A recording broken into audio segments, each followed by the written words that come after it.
हमारी हीरोइन सोचती है मैं तो उस रैली को खोलने का तरीका सोचना चाहती थी और उस गोडेस के स्टैचू तक दोबारा जाना चाहती थी, लेकिन ये सोशल एक्टिविटीज और ये रिसेप्शन खत्म हो ही नहीं रहे। सब लोग मेरे इर्द गिर्द जमा है और मेरे पास तो बहुत सारे लेटर जमा हुए हैं जिनका मुझे जवाब देना है। मेरे पास तो बिल्कुल भी टाइम नहीं बच रहा। एक प्रिंसेस होना तो बहुत ही ज़्यादा मुश्किल है। और इसके अलावा वहाँ पे कैमरा था और वहाँ पे एक लड़की थी, वो कहती है योर एक्सलेंसी आपको पोस्ट करना होगा क्योंकि ये तो हिट जाने वाला है। तो हमारी सोचती है मुझे तो न्यूज़पेपर के लिए फोटोज भी लेनी पड़ेंगी, ये कितना ज़्यादा थकाने वाला है ना।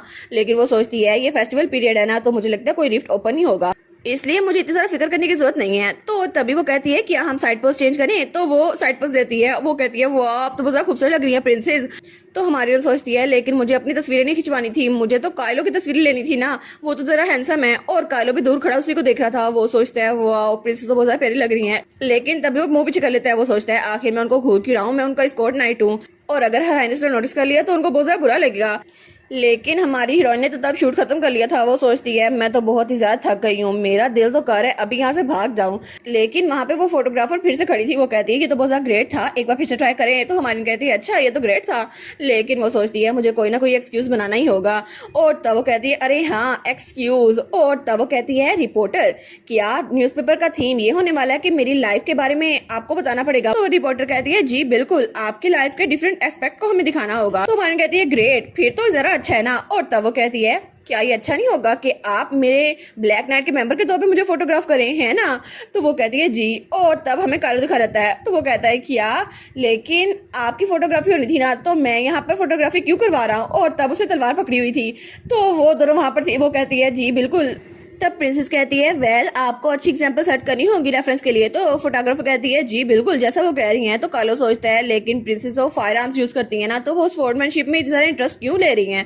तो तभी प्रिंसेस कहती है रिपोर्टर ये बहुत ज़्यादा इंपॉर्टेंट मिशन है, अगर शायद कालो जो कि नाइट ऑर्डर के लीडर है उनकी रेपुटेशन अच्छी हुई तो मेरी रेपुटेशन भी अच्छी होगी, है ना। तो कालो कहता है क्या, तो वो कहती है जी बिल्कुल और इसकी वजह से मेरी रेपुटेशन भी अच्छी होनी चाहिए। तो रिपोर्टर कहती है जी जी मैं समझ गई। तो हमारी कहती है ठीक है तो तुम्हें कायलो को फोटोग्राफ करना ही होगा, तो कायलो तुम्हें कूल दिखना होगा, ठीक है। और पिक्चर्स बाद में मैं खुद भी चूज करूंगी तुम्हारे साथ। तो कायलो कहता है ठीक है तो मैं कुछ पोजेस ट्राई करता हूँ। तब वो रिपोर्टर कहती है आप तो बहुत ज्यादा कूल लग रही है सर कायलो। और तब कायलो अपनी तलवार को लेता है। तो हमारी रन तो बहुत ज्यादा ब्लश की जाती थी। वो कहती है 10 शॉट लो, 10 शॉट, 10 तस्वीरें जी इसी पोज में। तो तब उसने पोज चेंज किया था। तो हमारी कहती है ये तो बिल्कुल मजाक नहीं है, बिल्कुल भी मजाक नहीं है, तुम इसकी तस्वीरें लो, ये कितना हैंडसम लग रहा है। और उसके बाद कायलो सोचता है क्या मुझे और भी पोज देने होंगे। लेकिन तब हमारा कायलो कहता है क्या मैं हेल्पफुल हूँ। वो कहती है ऑफ कोर्स आप हेल्पफुल है। तो वो कहते हैं ठीक है तो अब आपकी बारी है। और तब हमारी हीरोइन ने तलवार पकड़ ली थी। वो सोचती है मेरी बारी आई तो मैं थोड़ा नर्वस हो रही हूँ, लेकिन वो सोचती है तलवार को ऐसे 2 हाथों से पकड़ते हैं ना। तो तभी वहाँ पे कायलो आता है। वो कहता है योर हाइनेस अगर आप इस तलवार को जरा टाइटली पकड़ेंगी तो आप इसको लहरा नहीं सकेंगी, फिर तो आप हमला नहीं कर पाएंगी। और तब उसके हाथ पे पॉजिटिव ठीक करने लगता है, लेकिन वो उसके बहुत ज्यादा करीब था। और हमारी सोचती है क्या कायलो इतना ज्यादा करीब है। तो वो कहती है कायलो। तो कायलो कहता है आपको ओवरऑल पोस्टर तो बिल्कुल ठीक है, लेकिन बस आपको अपनी ग्रिप को ठीक करना होगा। और तब कायलो दिल में सोचता है जैसे मैंने सोचा था कि हर हाइनेस के हाथ बहुत ज्यादा छोटे हैं, बहुत ज्यादा सॉफ्ट और स्मॉल। और वो सोचता है ये तो बहुत ज्यादा ब्लश की जा रही है। और हमारी हिरन तो सच में बहुत ज्यादा ब्लश कर रही थी। तो हमारी हिरन तलवार को ठीक करती है। वो कहती है कि ऐसे। तो कायलो वो कहता है जी बिल्कुल ऐसे। और तभी वो पीछे रहता है। वो कहता है सॉरी मेरा ये मतलब नहीं था। तो वो कहता है नहीं नहीं इट्स ओके, आपकी सबऑर्डिनेट के तौर पे आप मुझे ट्रीट कर रहे हैं तो कोई बात नहीं, कैजुअली होना चाहिए। तो हमारी कहती है लेकिन तलवार को ऐसे पकड़ने से स्ट्रेंथ कम लगती है। वो कहता है जी बिल्कुल आपको ऐसे यूज करना चाहिए। तो तब वो रिपोर्टर वहां पर खड़ी थी। वो सोचती है मैं इंट्रूड नहीं करना चाहती, लेकिन ये एटमॉस्फेयर इन दोनों के दरमियान कैसा हो रहा है। तो उसकी मेट भी वहीं पर खड़ी थी। तो रिपोर्टर कहती है जी बिल्कुल आपको नेचुरल पोजेस बनानी चाहिए। तो हमारी कहती है अच्छा। तो वो दिल में सोचती है गुड जॉब रिपोर्टर। तो रिपोर्टर भी उन दोनों को शिप कर रही थी। तो तब कालो कहता है योर हाइनेस आपका रिबन। तो हमारी हीरोइन का रिबन वो खुल गया था। तो वो कहती है अच्छा ये। तो कालो कहता है क्या मैं एक मेड को बुलाऊं आपका रिबन ठीक करने के लिए। वो कहती है नहीं नहीं अगर हम शूट के दरमियान इंटरप्ट करेंगे तो मसला हो जाएगा। और तब वो कहती है सर कायलो अगर ये ठीक हो तो क्या आप मेरा रिबन टाई कर सकते हैं। तो कायला कहता है क्या मैं। और वो तो ब्लश किए जा रहा था। तो तब वो कहता है लेकिन मैंने कभी भी किसी का रिबन नहीं बांधा और आपका रिबन तो बहुत ज्यादा प्रीटी है, अगर मैंने खराब कर दिया तो। वो कहती है नहीं नहीं कोई बात नहीं, आप अपना टाइम ले सकते हैं। तो तब कायलो वो रिबन पकड़ता है और कहता है एक्सक्यूज मी और उसको बांधने लगता है। तो हमारी सोचती है जब मैंने उसको कहा था रिबन बांधे तब मुझे लगा था बहुत ज्यादा एक्साइटिंग इवेंट होगा, लेकिन अभी तो कालो सिर्फ टाई बांधने पे फोकस कर रहा है। ये कितना क्यूट लग रहा है ना। लेकिन वो दिल में कहती है तो बहुत ज्यादा अडोरेबल है, एक बेबी बनी और किटन जो कि रिबन बांधने की कोशिश कर रहा है। तो हमारा कालो कहता है योर हाइनेस ये मैंने बांध दिया, और वो कहता है थैंकफुली ये तो थोड़ा अच्छा हो गया। लेकिन तब उसके बहुत ज्यादा करीब था तो वो कहता है किया, और तभी वो पीछे रहता है, वो कहता है सॉरी सॉरी, और बहुत ही ज्यादा ब्लश करा था। तो हमारी सोचती है ये तो बहुत ज्यादा अडोरेबल है, कितना प्यारा लग रहा है ना। वो कहती है थैंक यू सर ग्रे, ये बहुत ज्यादा क्यूट है, या फिर ये कहूँ ये बहुत ज्यादा प्यारा लग रहा है। तो तब वो रिपोर्टर कहती है हाँ बिल्कुल ये सीन तो बहुत ज्यादा अच्छा है, मुझे यही छापना चाहिए। और तब उसकी मेज भी वहीं पे खड़ी थी। तो वो कहती है क्या ये प्रिंसेस, इनका रिलेशनशिप उनके साथ कुछ अजीब नहीं लग रहा। और तब वो सोचती है क्या कुछ हुआ था जिसका हमें पता नहीं है। और तब हमें कुछ दिनों बाद का सीन दिखा रहता है, और न्यूज़पेपर में उनकी वही तस्वीर छपी थी जब काइलो उसका पोस्टर ठीक करवाया था। तो तब एम्प्रेस ने वो फोटो पकड़ी हुई थी। वो कहता है एग्नेस को अभी बुलाओ, आखिर सबका मतलब क्या है। तो उसका एडवाइजर कहता है कि योर मैजेस्टी मुझे माफ कीजिएगा, लेकिन हर हाइनेस एग्नेस वो तो एक मिशन पे सर घरे के साथ गई हुई है। तो उसका डैड कहता है क्या वो काइलो के साथ गई हुई है, क्या सच में वो उसको पसंद तो नहीं करने लग गई। और तब हमें थोड़ी देर पहले का सीन दिखा रहता है जब हमारी हीरोइन न्यूज़पेपर में काइलो को एडमायर कर रही थी, लेकिन तभी उसको ब्लैक नाइट ऑर्डर में बुलाया गया। तो काइलो कहता है आज फेस्टिवल का आखिरी दिन है तो पब्लिक सेफ्टी को मैनेज करना हम सबकी जिम्मेदारी है। तो हमारी सोचती है चलो अच्छा हुआ, ये कोई बड़ी डील नहीं है। लेकिन वो सोचती है बहुत ज़्यादा अच्छा होता अगर सिर्फ मैं और काइलो जाते, लेकिन हम सबको इकट्ठे जाना है ना तो कोई बात नहीं। तो तब काइलो कहता है हमें पेयर में जाकर एरिया को पेट्रोल करना होगा। तो तब आना कहती है कि मैं एरिया B17 में जा सकती हूँ। तो काइलो कहता है क्या वहाँ जाने की कोई वजह है। वो कहती है हाँ मैंने सुना था वहाँ मोस्टर बहुत ज़्यादा आने वाले हैं तो मैं वहाँ पर जाऊंगी। तो विक्टर भी कहता है हाँ फिर तो मैं भी वहाँ भी जाऊंगा। तो हमारी कहती है अच्छा ठीक है, तो फिर मिस एग्नेस और मैं इकट्ठे जाएंगे रिमेनिंग एरियाज में। तो हमारी कहती है क्या।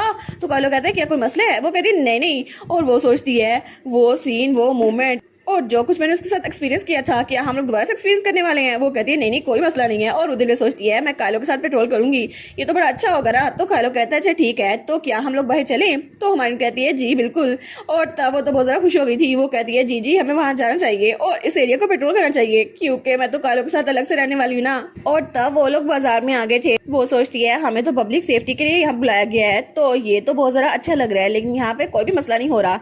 तो मुझे लगता है ऑनेस्टली ये तो एक पीसफुल डेट की तरह लग रहा है। और वो कालो के पीछे पीछे चल रही थी, लेकिन वो सोचती है ये फिर भी एक मिशन है तो हमें अपना गार्ड डाउन नहीं करना चाहिए, क्या पता कोई मसला हो जाए। तभी वहाँ पे एक बच्ची आती है। वो कहती है फ्लावर्स, क्या कोई फ्लावर्स लेगा।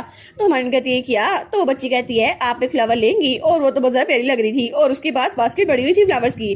तो वो कहती है आपको ये फ्लावर चाहिए। तो हमारी कहती है ओए बच्ची। तो तब वो उसकी तरफ देखती है तो हमारी हीरोइन उसके पास आती है। वो कहती है क्या तुम मुझे भी एक फ्लावर बेचोगी। तो वो कहती है वाह। तो हमारी कहती है क्या तुम्हें क्या हुआ। तो वो कहती है आप तो एक नाइट है ना, ये तो नाइट का यूनिफॉर्म है ना। और वो तो बहुत ज़्यादा चहक रही थी। तो हमारी कहती है हाँ मैं एक नाइट हूँ अभी के लिए सही। तो वो कहती है कितनी कूल है ना आप, मैं भी एक नाइट बनना चाहती हूँ, मेरा भी ये ड्रीम है। तो हमारी कहती है सच में, फिर तुम जब बड़ी होगी ना तो तुम उसी ऑर्डर को ज्वाइन करना जिसमें मैं हूँ। वो कहती है क्या सच में मैं ज्वाइन कर सकती हूँ। और तब उसको देखती है। वो कहती है वाह आपके पीछे तो नाइट ओपा भी है। तो उसके पीछे काइलो खड़ा था। तो हमारी कहती है कैप्टन आप भी यहाँ पर आ गए। तो काइलो कहता है मैं सोच ही रहा था कि आप किससे बात करेंगे हैं। तो वो बच्ची कहती है वेल आप तो रियल लाइट्स है ना, तो मुझे अपना हाथ दीजिए। तो हमारी कहती है क्या हमारा हाथ। तो वो कहती है हाँ नाइट ओपा आप भी। तो काइलो कहता है मैं भी दूं। और तब वो दोनों के हाथ में फ्लावर रिंग डाल देती है और दोनों की रिंग फिंगर में डाली थी। तो बच्ची कहती है मेरी मॉम ने मुझे ये सिखाया कि फोर्थ फिंगर प्रॉमिस की फिंगर होती है, और मैंने आपसे प्रॉमिस किया ना कि मैं एक दिन बहुत ज़रा अच्छी नाइट बनूंगी और मैं आपकी जूनियर बनूंगी। तो हमारे सोचती है वाह काइलो के साथ सेम रिंग, ये तो ज़रा ज़बरदस्त है ना। तो तब उस रिंग को देखती हुए सोचती है ये तो रिंग फिंगर में है ना, तो मुझे लगता है मुझे इस पर प्रिजर्वेशन स्पेल यूज़ करना चाहिए ताकि ये ख़राब ना हो। और ये तो बिल्कुल ऐसा लग रहा है जैसे मैं काइलो के साथ ऑफिशियल कपल बन चुकी हूँ। और वो दिल में सोचती है इस तरह तो हम बेसिकली मैरिड हुए ना, लेकिन मैं इस रिंग को संभाल के रखूंगी, अपनी जनरेशन तक पास करूंगी। और तब मैं अपने ग्रैंडसन को बताऊंगी ये रिंग तो हमें उस बच्ची ने दी थी। और तब हम लोग इकट्ठे हो गए थे।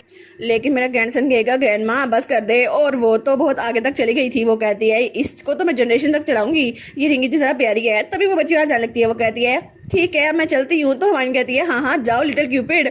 और तब वो कालो को देखती है और कहती है ये उस बच्चे की तरफ से एक गिफ्ट है, मुझे लगता है कि हमें इसे पहन के रखना चाहिए। तो कालो कहता है हाँ इसको पहन के रखना ही अच्छी चीज होगी। तो हमारी कहती है हाँ कालो इसको पहन के रखो। तो तभी कालो वो सोचता है हालांकि वो बच्ची उसका बैकग्राउंड भी सेम है जैसा मेरा था, लेकिन वो बहुत ज्यादा ब्राइट थी और उसको कोई भी इन्फीरियरिटी नहीं थी, और वो भी हर हाइनेस की तरह बहुत ज्यादा चेक रही थी, बहुत ज्यादा अच्छी थी। और हमारी कहती है वो बच्ची तो एक नाइट बनना चाहती थी है ना। और तब उस रिंग को देखती है और फिर उसे कहती है लेकिन एक बच्ची के लिए जो उसकी जैसी है क्या उसके लिए नाइट बनना मुश्किल होगा। तो कालो कहता है नहीं, अगर वो बहुत बहुत ज़्यादा मेहनत करेगी तो कोई भी बैकग्राउंड हो वो नाइट बन सकती है और उसके लिए हमारा ऑर्डर खुला हुआ है। लेकिन हमारी सोचती है ब्लैक नाइट में तो और भी बहुत सारे लोग हैं जो बहुत ज़्यादा खतरनाक है, तो क्या उस बच्चे के लिए ठीक रहेगा? और तब वो दोनों कहते हैं हाँ हाँ, लेकिन क्या पता फ्यूचर में कुछ चेंज हो जाए। तो तब हमारी कहती है लेकिन फिर भी मुझे बहुत ज़्यादा खुशी हुई कि अभी भी कोई चांस है उस बच्ची के लिए। तो तब उस्मान कहती है और अगर किसी के पास अपॉर्चुनिटी हो तो मुझे लगता है उसके लिए यही काफ़ी होता है। और वो उससे कहती है क्योंकि एक अपॉर्चुनिटी क्रिएट करना वो बहुत ज़्यादा मुश्किल चीज़ है ना। तो कॉलेज की तरफ देखता है तो वो कहता है क्या? तो हमारी कहती है और उस बच्ची ने कहा कि वो ब्लैक नाइट को ज्वाइन करना चाहती है। वो कहता है क्या वो ब्लैक नाइट को ज्वाइन करेगी? तो हमारी कहती है जी बिल्कुल, क्योंकि वहाँ के कैप्टन आप है ना, तो इसलिए उसको बहुत ज़्यादा खुशी होगी। और तब वो दिल में कहती है मेरे ब्रेव लिटिल किटन, तुम तो बहुत ज़्यादा अच्छे हो, तुम तो इतने ज़्यादा डेंजरस लोगों के कैप्टन बने हुए हैं, तुम्हें तो 100 थपके मिलने चाहिए सर पे, तुम तो ज़रा प्यारे हो। और वो दिल में सोचती है अब कालो की रेपुटेशन इंक्रीज हो रही है ना, तो मुझे लगता है ब्लैक नाइट की रेपुटेशन भी इंक्रीज होगी और फिर हर कोई कालो के नाइट राइडर को ज्वाइन करने की कोशिश करेगा।